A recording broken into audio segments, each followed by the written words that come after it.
ladies and gentlemen, good morning. Dzień dobry for our colleagues who are from Poland.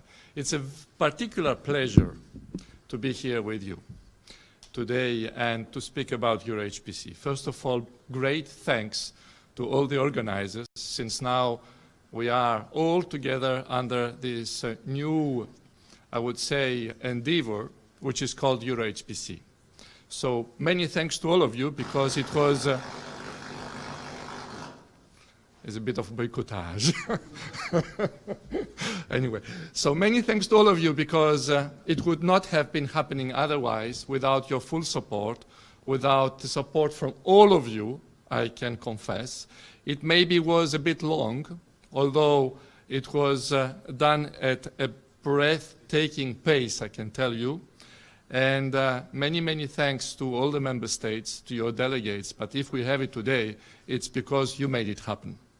So we were in a situation 2 years ago to start with 7 member states, and today we are 28, plus of course the European Commission, the European Union. And if we are at that stage, it is because all of you and all of the member states believe that there is a huge added value, both from a national perspective and from a European perspective, to make it happen.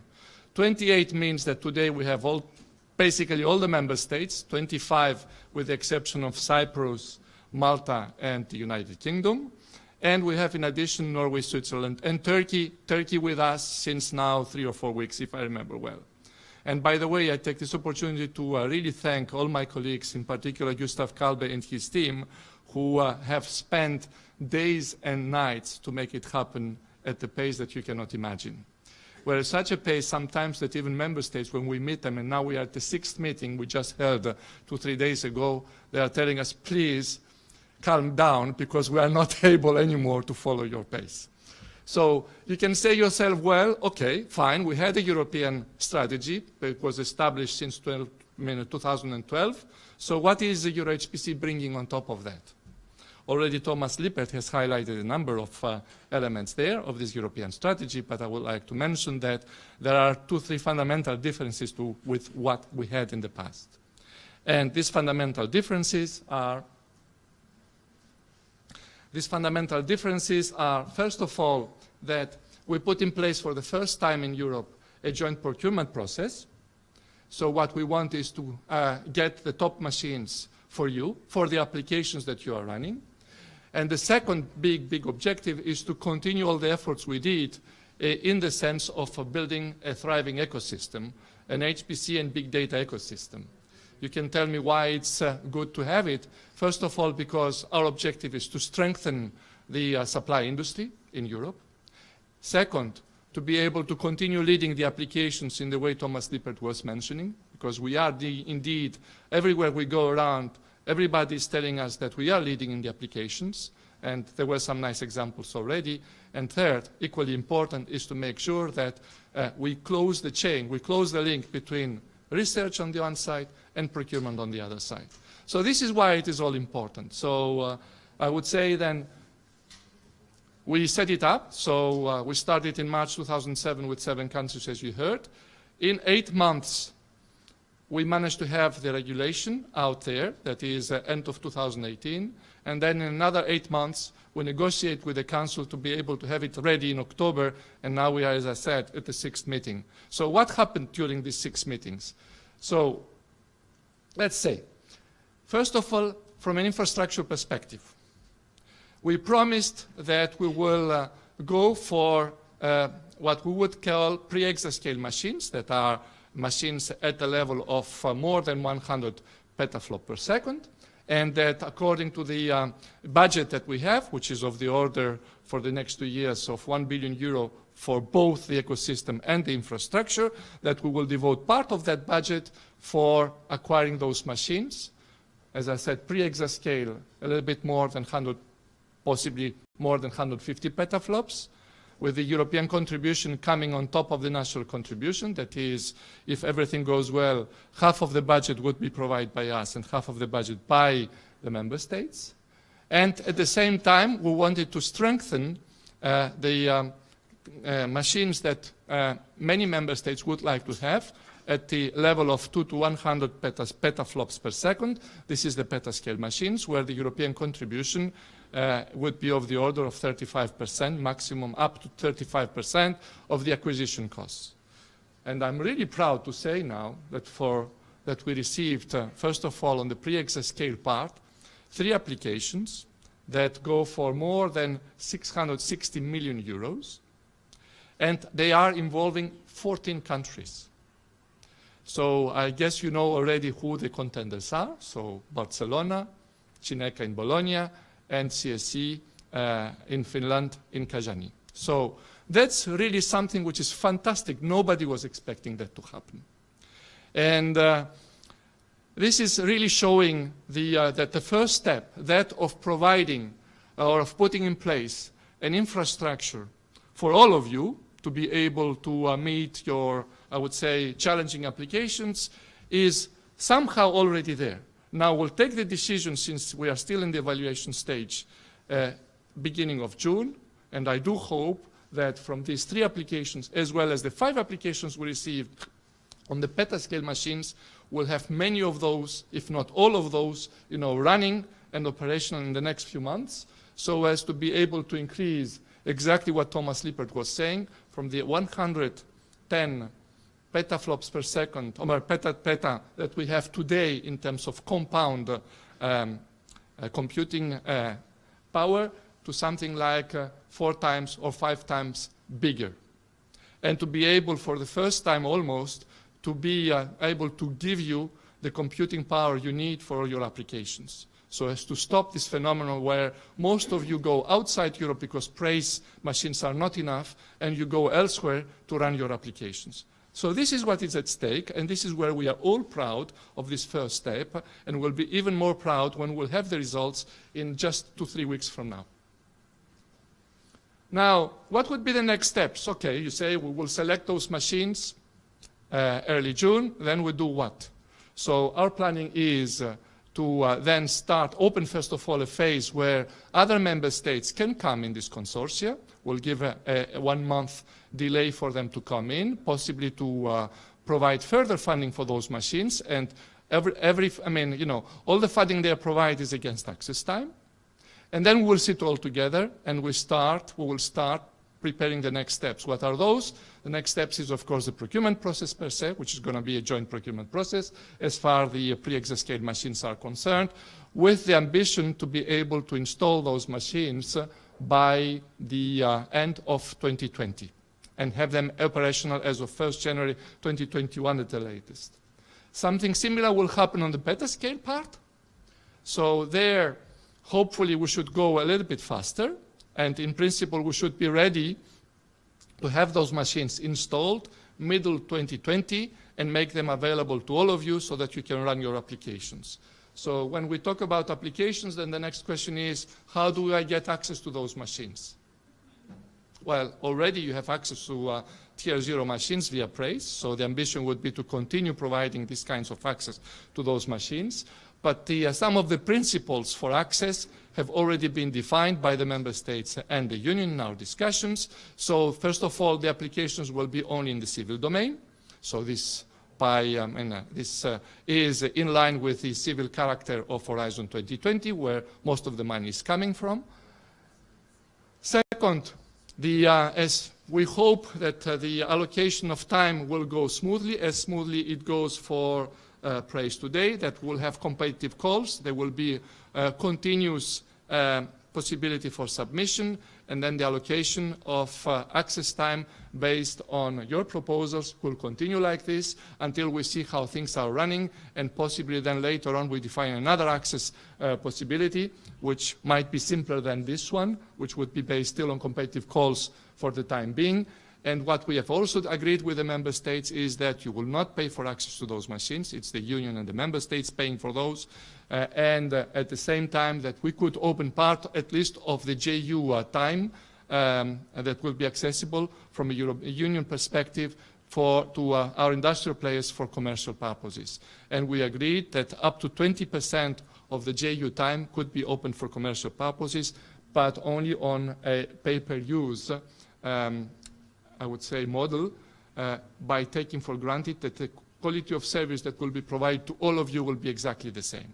So I would say these are the fundamental principles for the time being for the access here. And of course, we would be looking at you, would be looking at the possibility of giving us further ideas of how we could make this access the easiest possible for you. Now, this is for the infrastructure part. And this is what we intend to do in the next 2 years with the funding that we got under the present financial framework, which is, as you know, finishing in end of 2020.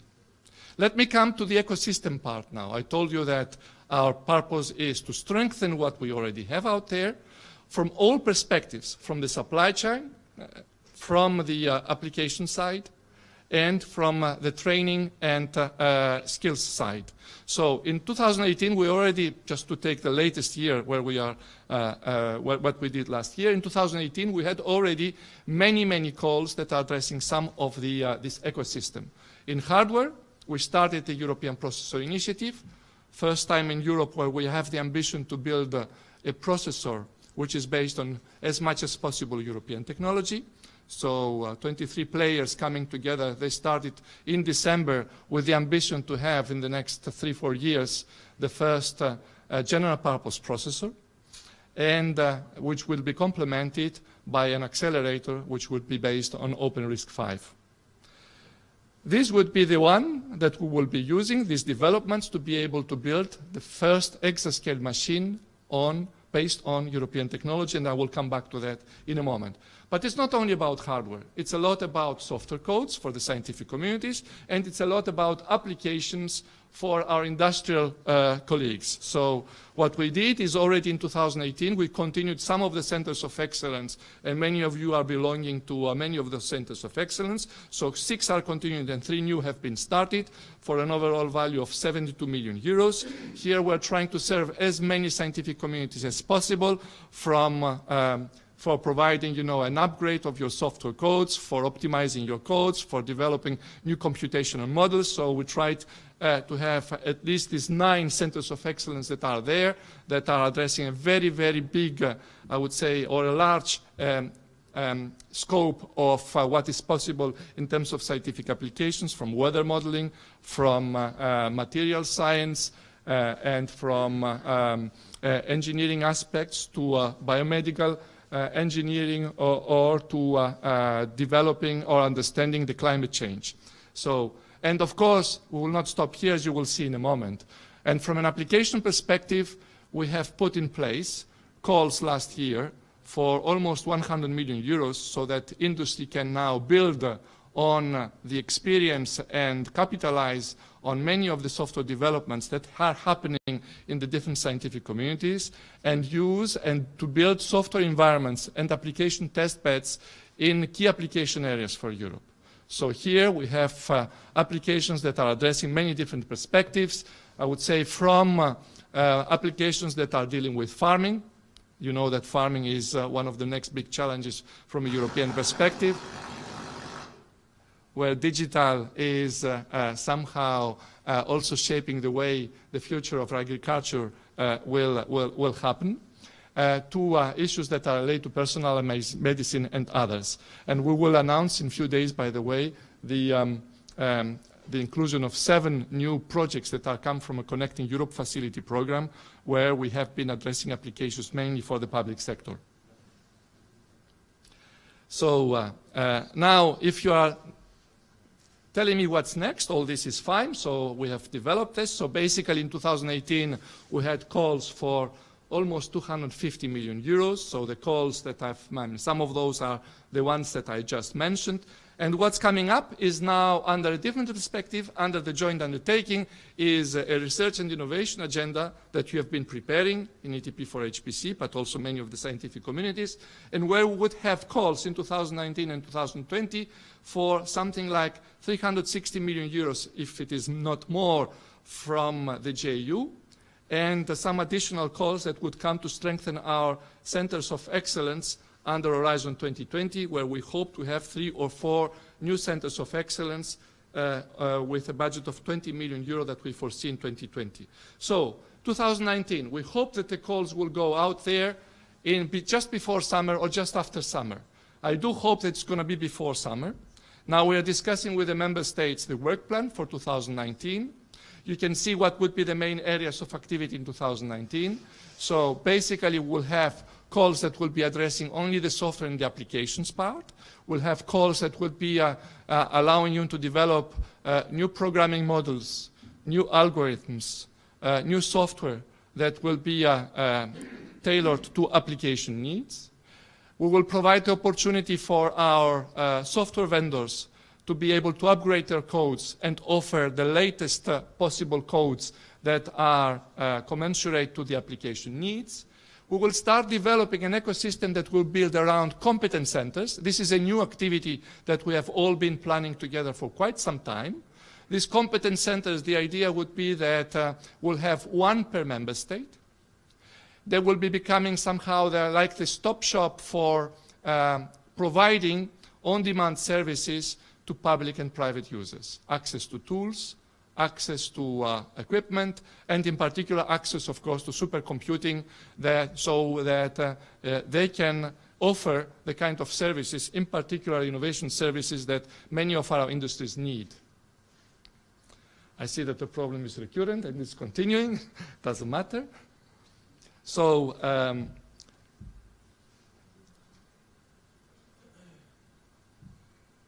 let me come back also to some of the other calls, and we will continue the successful experience that we started with the Fortissimo, and we will have another call that it will be addressing SMEs, engineering SMEs and manufacturing SMEs.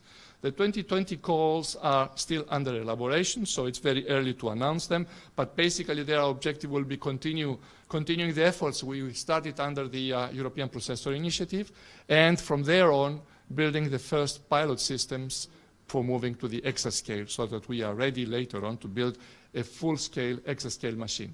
So this is what is now the second major part of what the joint undertaking will be doing, and we will hope to have your full support to making it also happen.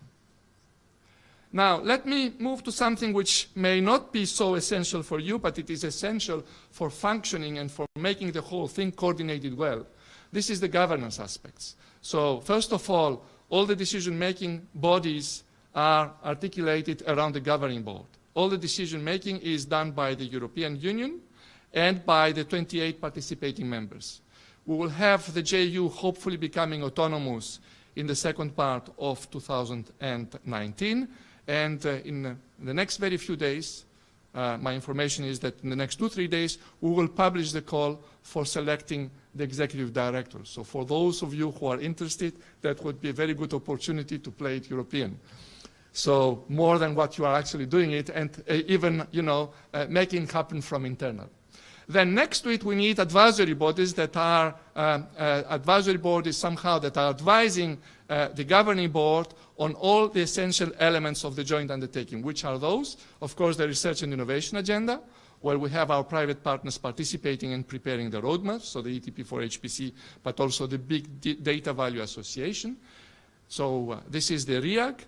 And then we have the Infrastructure Advisory Group advising us on infrastructure aspects, pre-exascale and petascale, what kinds of applications, and later on, what kind of infrastructure we're going to build in the next round. Now, all this is good, but of course it's not enough, because in particular the advisory groups, but also the governing board would need first of all to act on behalf of you and with you.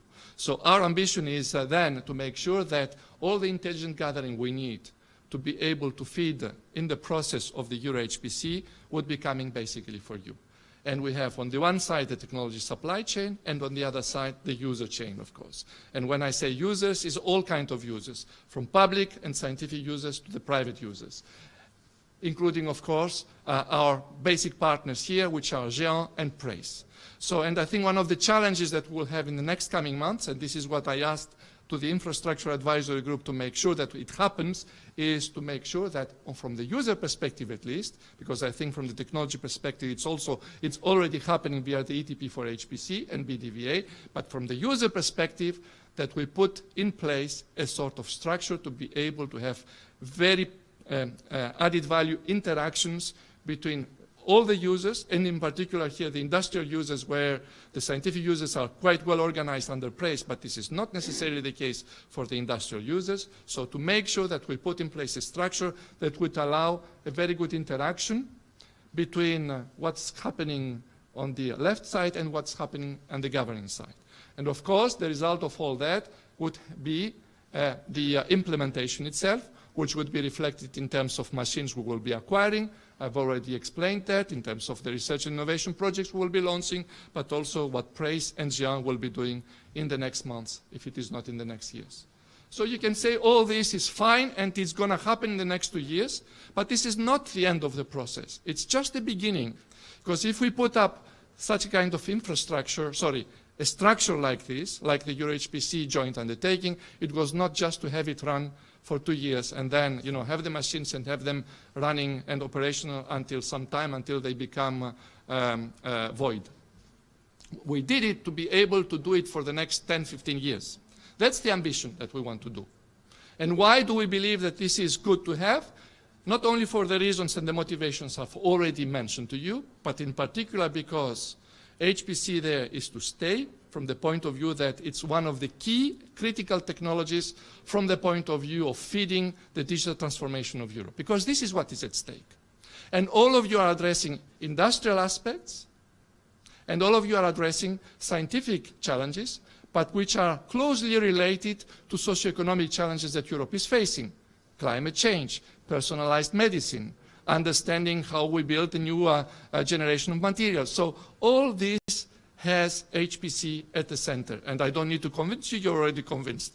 And I think this is good that you managed also to convince the policymakers to be able to make it happen and now to continue it for the next 10 years. Because this is the discussion we are now just starting about what could be EuroHPC in the next round. Our ambition would be to continue with the pillars you see there, so the infrastructure aspects, build the exascale machines, the post-exascale machines, prepare for the advent of new computing architectures, neuromorphic-based, AI chip-based, because AI and HPC go very closely together. I don't need to convince you on that. But of course also the advent of quantum computing later on, and make sure that the first realizations of hybrid computing would be in Europe, maybe towards the end of the next financial framework around 2026, 2027, even with small quantum computers that we may have and we certainly will have by that time. And at the end, what we want to build is exactly the same, is the leadership in the supply and use of these technologies. So we're not building infrastructure for building infrastructure, we're building an infrastructure that is co-designed together with all of you from a user perspective, because that's the challenge that we are all facing here. Now, how are we going to make it happen? What we have foreseen, and I need your help onto this, is we have foreseen to use 3 different programs that come under the next EU budgetary framework. So far, I was mentioning to you that we have a budget of 1 billion for the 2 years, 2019 and 2020, from the public side to be able to realize the first instances of infrastructure and ecosystem. But now, the game that is coming is much bigger, is of the order of multi-billion. So, Horizon Europe, first of all. This is the new framework program. I'm pretty sure that many of you are part of the discussions. You know that we are actively preparing now the framework program and that we will soon launch strategic planning for what would be the research priorities. I do count on all of you to be part of the consultation that will be starting out there as of June. So, this is one good activity for you, and I'm pretty sure that you would have to be part of it, and I'm pretty sure you will reply to that. How much money are we going to have for research on HPC? How much money are we going to have for pilot applications that would use the extreme computing capabilities we'll have? I don't know yet. So the more noise you make, the more money we'll get. This is for sure. And if the target here is 1 billion euro, because this is what more or less we have planned for this kind of activity under the cluster digital industry and space, in order to get it, we will need your help. Second big program. Horizon Europe is for research and innovation. If you want to have a real industrial policy, and in particular if you want to expand your capabilities all over Europe, this is the Digital Europe program. That's the big difference. On the one side, we do research and innovation. On the other side, we build the capabilities we need so that all member states, all of you can profit from. What are these capabilities that we want to build? So the machines, the next generation machines, I've already elaborated on that. We need to build applications at large scale, not only the pilot applications that we have under the research and innovation program. We need to continue the efforts and build now competence centers and provide them, you know, the effect that we need in terms of networking, in terms of building it from a national perspective, so that it becomes a major player in the whole landscape. And definitely, there will be a part here under the Digital Europe program that will be addressing explicitly training and skills. So you heard Thomas Lippert saying that under PRAISE we have already a number of those, and our ambition is to use part of that budget on training and skills and to use it for HPC. So what is the envelope here that we have foreseen?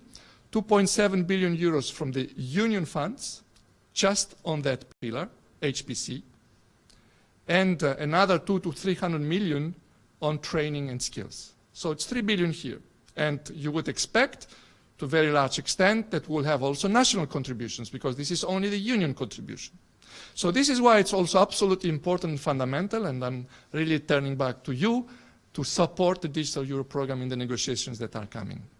So we need these budgets to be able to do our ambitions, to realize our ambitions in the next years. And finally, equally extremely important, is that we want to build a networked infrastructure that can be accessible from all over Europe. And for this, we have a third program, which is called Connecting Europe Facility, and where we've already asked Jean and PRAISE to sit down together and to do some planning, so as to be able to provide a backbone network of the order of, I would say, some tens of giga, up to 1 terabyte, and be able to connect the JU machines, but also the other national machines. And the first estimations that for being able to deploying these kinds of dedicated backbone is of the order of 300 to 350 million euros. So I'm pretty sure that Eric Huizer will elaborate further on that when the moment will come, just after me. Now, I talked about the federated infrastructure, and I would like to conclude with that. So you may say, what is a federation here that we are aiming at? So since PRAISE is already providing quite a lot, actually the idea here is to be able to continue the work of PRAISE, build further on that work, convince the member states that they will continue financing national machines, but also European machines under the JU, and possibly devote some of those computing power to PRAISE, to Europe. And the idea would be to federate these resources at European level and develop a sort of cloud-based service provisioning platform for dynamic services like the ones, for example, that Thomas Lippert was mentioning in his presentation. So this is the federation we are looking for. On the one side, interconnecting these machines in the way I mentioned, and on the other side, to be able to provide this kind of service provisioning platform to be able to serve all of you through a cloud-based and, if possible, the most secure possible based infrastructure provisioning platform. This is so the ambition, part of all our objectives for the next round. And with this, I would like to thank all of you for being here and supporting our objectives for the next round. Thank you very much.